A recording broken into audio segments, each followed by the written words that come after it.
Hey guys, Mike Blaine here from St. Louis. Was going to make a quick video. I was watching some stuff lately where guys like the Tim Kennedy channel and some of these guys were, trying to motivate and encourage people to stand up and protect themselves and protect the schools and start getting self-defense and firearms, survival, prepper training and all these things. And sometimes the part where I just kind of shake my head is that what I've learned from this whole journey of doing police work, hunting my whole life, learning survival skills, tactical training, doing martial arts my whole life, is that a lot of these topics are actually, when it really comes down to it, not super popular. There is, what I mean by that is this thing of trying to save the world and then also encourage everyone else to care about their personal safety, is that, less than 3% of people, once they buy a handgun or a firearm, actually start seeking out training with that. Or, most people never actually stick with or pursue self-defense type stuff, or learning to be a prepper, or martial arts, or just whatever. What I've kind of seen is most people, there are more people interested in these topics nowadays, but it seems like everybody kind of buys a gun, signs up for some kind of cookie cutter classes like CCW, which from what I saw when I took the class, we had to have it here in Missouri at one point, was that it simply does one thing for you. It gives you a little card in your wallet that says CCW. I learned absolutely nothing in the class. Definitely didn't learn anything from the shooting in the class. And so what I learned is there's really not much value in the class other than the state, the cities, and the counties, of course, generating some revenue from putting this training on. Most people, when they leave that class, really know about enough to be dangerous with a firearm. The first time I had obtained firearms training was when I was about 15 and growing up in Illinois. The hunter safety education program was put on by the state, and they went over, firearm safety, maintenance and cleaning of the firearms, all these different topics. And of course some training for beginners is better than nothing, but the 8 hours you sit in a class for CCW and talk about all these what if scenarios and don't do any role playing, any actual extensive shooting at all. I mean, they literally handed us a .22 pistol, and I think we fired 10 rounds into a target from like 4 feet away. So it was like impossible to not miss this, and you had a bunch of people ranging age from 21 to 95 asking random questions like, can I shoot a guy if he flips me off? Or if someone's cursing at me, can I shoot them? Or if they come in my house, can I shoot them? Doing all these questions. So what I learned is, ultimately, where the topic of this video is, you just can't make other people be concerned about their own safety.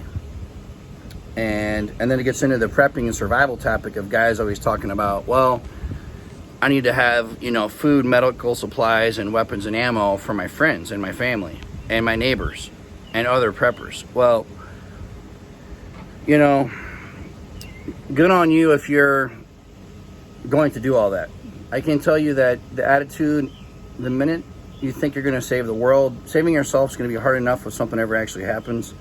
But to try to take everyone with you and save them, especially since most people their whole lives have displayed zero interest in really learning to protect themselves, survive, learn to shoot, learn self-defense, all these things. It's kind of like you saw happen in Ukraine too.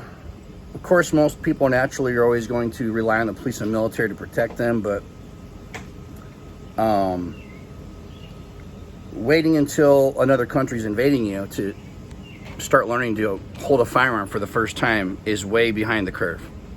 Not going to learn anything in that amount of time that's going to be anything worthwhile. By the time they steamroll you, you're going to just be learning the basics of shooting. So nothing that's going to be worth your time. And I guess what I'm getting at is for people that are police, military, tactical, trained guys, whatever, you kind of relate to what I'm saying. For beginners, you might be scratching your head, asking exactly what's this guy talking about. Is he saying I'm not supposed to train? But just going and taking a cookie cutter class here and there, getting your yellow belt in martial arts, or taking a CCW in firearms or going camping a few times. That's not what it's going to take to survive. You know, an lights out, EMP strike, nuclear war, grid down scenario, invasion from another country, civil unrest, economic collapse, whatever. You're going to have, you know, days, hours, weeks, months, years of training. And for me personally, I just kind of have a variety at this point of from hunting my whole life, doing martial arts my whole life, shooting and messing with firearms my whole life, doing tactical training as a police officer, tactical training when I retired from being a police officer, and then continually had followed up and done martial arts and just all kinds of different survival stuff. So, you know, and still in some things I don't know as much as some other people, some topics, but the point is I know much more than most people, and everybody's going to have like strengths and weaknesses, you know. So whether your weakness is like your physical condition or shooting or survival skills, bushcrafting or whatever, you know, only thing you can do is try to read, watch videos, do more training on those, go out practicing yourself, and talk to people who truly know what they're talking about. Getting advice from other people on YouTube and Facebook and social media, even though it can be good if you're watching some people, you've also have to be careful, because what I've seen is a lot of people that have never done anything. It's like you'll have some guy who's a librarian and then all of a sudden make a channel on survival.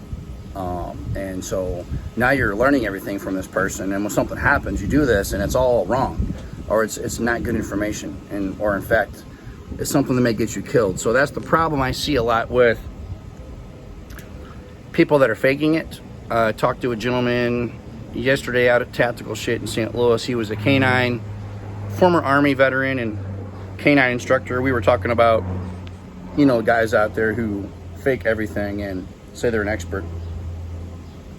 And what's unfortunately is that a lot of amateurs will buy into these guys. Some of them are better at putting on a show and better at being an actor and better being a salesman than some of the legit guys. So therefore it's been my sorry, get flies outside here, it's warming up. It's been my experience that sometimes those people have a bigger following. Maybe they're better at marketing themselves, but at the end of the day, when you follow them and see what they really know, or go straight to the point of and ask their background or their experience, they've never done anything. They literally have no experience, not even been a crossing guard at a school. So, you know, there's all the different levels there's everything from the special forces guys you can follow and learn from. There's the police, SWAT, sniper guys. I did all the police and all the tactical training.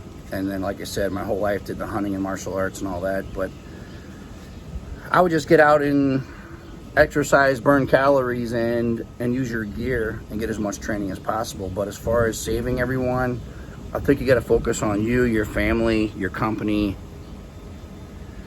those things closest to home first. And then if you're able to save the world or save everybody else, that's kind of your own prerogative. But from what I've seen, or from my training experience, I don't think that's going to be when things finally collapse. It's going to be a very realistic scenario. You're going to need to team up with people, just the same as if you have a business and you're teaming up with someone. What I learned is people want to come to you and they want to mooch off your money and your business and get a free meal ticket, and the words they'll use is merge with you. Well, if you're merging with someone, that merger needs to bring something to the table, and that is either money to invest or business experience. So if you're merging with another prepper, they better be bringing something to the table.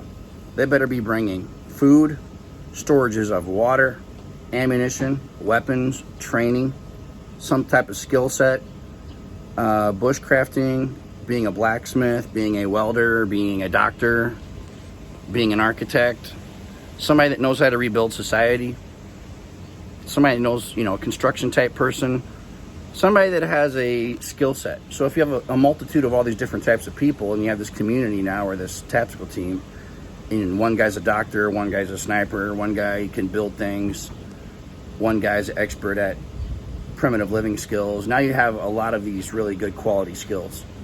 So I'm going to be making some more videos on the survival prepping topic, but thanks for watching, guys.